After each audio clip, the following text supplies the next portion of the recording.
Yeah, how do I stop? Shit.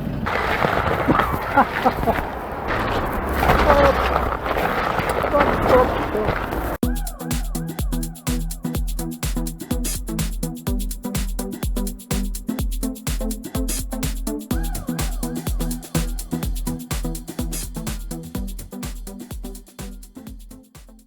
What's going on, guys? So I was up late again last night. Bike's not ready to be converted to electric yet, but I just couldn't wait, so I basically took an old 48 volt vapor battery I had lying around and basically just got it running. Very late last night, no lights, no brakes. I've still got no brakes, but I've got a bit of daylight now, so I'm going to take you in just to show you this new kit. Also worth mentioning that this is a kit that we're testing out for Andy Kirby, so potentially it could be something that might be, if it turns out to be decent, it'll be listed on Andy Kirby's website. Please bear in mind that this this is by no means a final product. So I've taken the vapor battery and, as you can see, just strapped it to the frame upside down. The thing is with this battery, it's got its own mounting system on the vapor bike, and now I haven't got a vapor. I've had to just shove these two wires into the positive and negative terminals of the battery with an XT60 connector on the end. It's a bodge, but I don't care. It kind of goes with a bike, to be fair, this whole shady, sketchy look, a bit rustic. But yeah, this probably won't be the finished product by any means. It was the only 48 volt battery I had laying around, so battery's on. It's a cool little controller that comes with this kit. It's pretty small. I might end up putting that in a bag on the back, but for now, that's enough to get it working. I'm not sure about hiding this cable that comes down. It's just got one thick cable. I'm thinking about maybe making a hole here, routing it through there because it's got a little channel, and then underneath this frame, or maybe make this existing hole. I've already got to have a rear brake disc going through there, and the plug on the end of this is quite thick, so I would really have to bore them holes out quite a bit. So I'm not sure if that would be overkill and weaken the frame. I don't really know a lot about it, to be fair.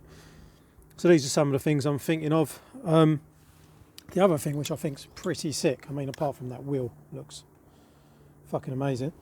So I'm getting caught up in my GoPro camera. The other thing which is actually sick, none of this is bolted on, by the way. I've just rested it in place for now. It's all going to come off in a little while because I'm going to take the bike to the fabricator. The other thing I wanted to show, this is sick. This and this screen. Now, when Andy gave me this kit, I thought, it's just going to be one of these crappy black and white displays, you know, that you get on the bottom of the range 250 watt kits, but it's actually not. It's pretty good. The buttons on this light up, and it's got the buttons on this control light up. I don't know if you can see it in don't know how well you can see that in the daylight, but you've got like a speedo module thing. The things I noticed last night, if you press that I button here above the speed there, see it's in sport, you've got eco, city and sport. Now what that seems to do, unlike like the level assist that limits the speed, I think that gives you more amps. I think that filters the amps. So on sport mode you've actually got fairly brutal acceleration, bearing in mind it's only a 1000 watt kit. But that's a pretty cool feature, because on most e-bike kits you just get this 1, 2, 3, 4, 5, you know, 5 level assist, and that only limits the speed. It doesn't change the acceleration. The cool thing about this is, on that, is you can go through, like I said, you know, maybe you want to extend your battery, you just go in eco mode, and it don't accelerate quite as brutal. I think that's pretty cool in itself. I did notice, I found on the internet, you can get into the menu by pressing these two buttons. I'm not sure if it's going to work. Sometimes you have to do this when you first turn it on. So let me try turn it off. Oh, hold it down, turn it off. When I turn it on, I think it's the power button and the up button. I'm pretty certain, to get into the setup menu. Turn it on. Right, I'm going to hold them two buttons and hope. Right, and that gives you a pin, which I think is 1, 2, 3, 4. 2, 3. Oh, gone too far. 4. Look at that. It's got way more settings than the usual kits have. which is really cool. Right, yeah, so the menu you can go through, you know, battery, click on it, 48 volt, cut off voltage. It's all kind of stuff that you get on a higher end controller. I don't know what this controller is, it's quite a new one. Click on back. But yeah, it's got quite a few funky little things on it. Go into display, enable it, reverse speed, it's got all kinds of stuff. Like all the different power levels, you can set it and change it.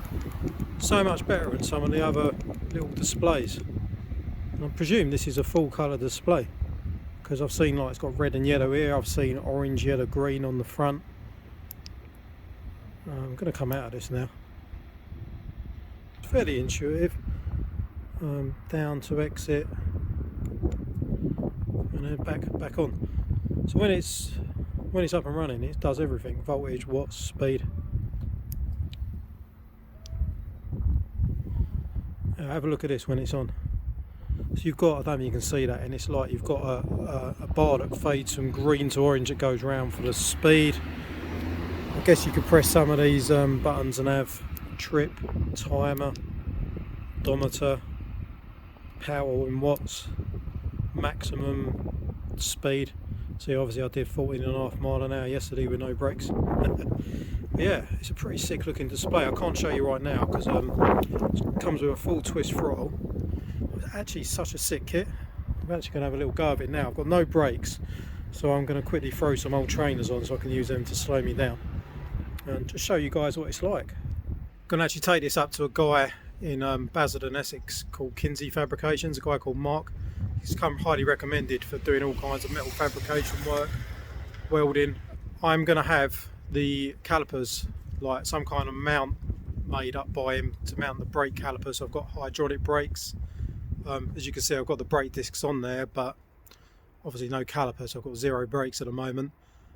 I'm going to let the cat out of the bag a little bit now. The idea that I've got is approximately behind me where you can see the battery on the frame there. I'm going to have a couple of foot pads, like metal foot, either steel or aluminium foot rests. So basically I'll be able to ride this thing like a scooter if I want, so I can sit down or I can stand up. I've seen it on a few bikes in America. It seems to only work with like low rider bikes where the frame's close to the floor, so you can actually stand on a couple of plates. It's really sick. I may get bigger monkey handlebars so I can stand up, get my arms up on the bars. It's going to be really fucking cool. But before it goes off to him for maybe a week or two, I want to have one more go at this bike before I pull the battery off.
That bike is just so much fun.